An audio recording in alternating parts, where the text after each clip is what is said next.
Welcome back. If you are planning a wedding, what's better than thumbing through copies of a local bridal magazine?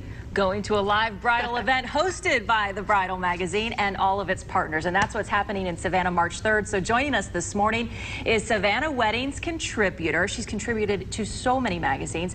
She's an events designer and she's the author of this new book, Vintage Wedding Style. So Elizabeth Demas, welcome. You've compiled a list for us this morning of the top trends for 2013. Yes, I have. I love that. We'll get to it in a moment. But first, if you had to pick which group is most influential in kind of coming up with the trends from year to year, is it the brides and grooms themselves, or is it the professionals like you guys just coming up with ideas and presenting it to them? It's probably a happy blend of both, but I do think the internet, blogs in particular, a lot of online magazines and like printed magazines, still have a real heavy push with couples, but then I think it's the whole chicken before the egg thing. Yes, you know, which one is really influencing, exactly. right? So it's sort of like the great weddings show up on the great blogs or in the magazines, and then it leads to another trend. So it's tough. All right. Well, you compiled a list for us and got great pictures. Let's first get to the topic of Have It Your Way. What a cute photograph here. Jade and Matthew take pictures, provided all these for us this morning. So go ahead. What is Have It Your Way? Well, it's a trend that I've seen growing really quickly. It's sort of had a slow start, but then it's really taken on in the last couple of years. More couples are choosing to create their own day without all the tradition and pomp that populates the world of cookie-cutter weddings. Now that makes sense. Look how unique this one is. Wow. Yeah, this was pretty fantastic. Wow, oh, beautiful. Look at that. This was an elopement, and I've always felt really strongly that just because you're eloping doesn't mean you can't have it full of character and fun. Absolutely. What a cool picture to have throughout the ages for that couple. Very cute. All right, next topic here you put together for us is patterns. What a cool boutonniere. Yes. This really is to illustrate that it's coming up through apparel, tabletops. You're seeing a lot of patterns, stripes, flowers, dots, and it's a great blend, and it's a really fresh way to add sort of a new attitude to a wedding. That looks great. Now, where would you put this kind of stuff, like the pillows and everything? This was, it was like a lawn wedding, so we had vintage quilts all thrown around and pillows. But I think you can bring pillows into even more traditional environments. On a sofa in a lounge area. It's a really nice addition. Very nice. How about customization for this day and age? How cute for a groom and bride. Chairs with little clips. Yes. I mean, it's so simple. This was a school teacher, and so those were those little things you learn how to write. And this wedding was heavily customized with a lot of school influenced. Her photo booth was a giant chalkboard, and we made big paper chains. So it was a little whimsical, but not kitschy. Yeah, and people, the guests, they get a kick out of that. Definitely.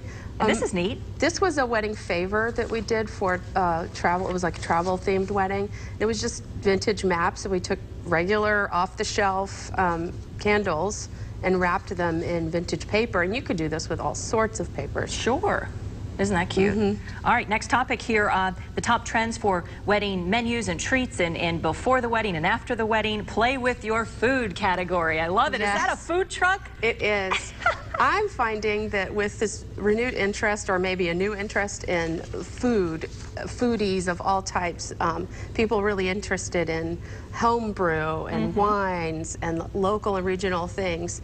They're trying to pull a little more character into their weddings, and caterers, I'm sure, are having a blast with this because brides and grooms are coming to the table with some really creative ideas. That's neat. And this last one here, I love it. A pie, what was it? A pie station. Oh, cute. And this, instead of a traditional topper, you know, bride and groom topper, we did a pie birds. It was sort of a take on pie birds. That is cute. So a bunch of pies. There was no wedding cake, or was there a wedding cake? This was all pies. And you can add into something like this, you could do ice cream. We're seeing a lot of things, s'mores stations, soup stations in the wintertime, really great coffee stations. So I think people are really taking the chance to do something gourmet. How fun. And have fun with it.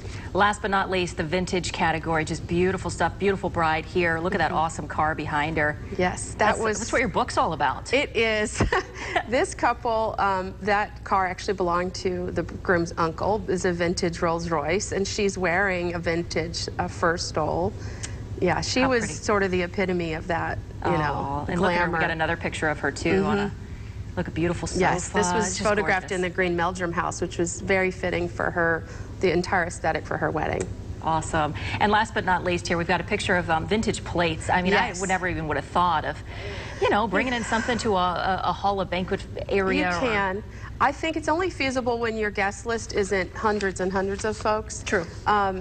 This worked really well on a wedding that I did that's actually in the book. We had around 125 guests, and we took about 6 months between me, the mom, and the bride, sort of like digging through boxes and going to flea markets, and we were emailing each other back and forth. I found 5, I got 6. And oh my. so we stockpiled. The nice part about this, after the wedding, this couple was able to sort of pick and choose, Sure. and they had their starter china. Oh, how neat. They sold the rest at a estate sale. So it was a lot of fun. That's wonderful. Yes. Well, that has just scratched the surface of the ideas that Elizabeth has for couples looking to marry. So, Liz, thank you so much. I appreciate it. You. And you can find Elizabeth Demas at the Kickoff VIP Champagne Brunch at Garibaldi for the March 3rd Behind the Veil Bridal event. Then from 12:30 to 5, there are more than 50 wedding experts, including Elizabeth, who will be at the Behind the Veil main event that happens at the Jepson Center and the Telfair Museum.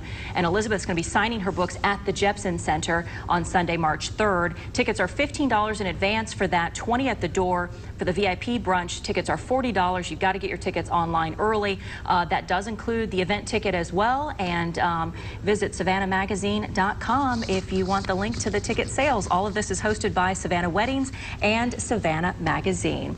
We are partners with them, and so we're real happy to have all of this on our air. And I know it's going to be a wonderful event again. Definitely. So thank you so much. It's really nice to talk to you you this morning. Jonathan?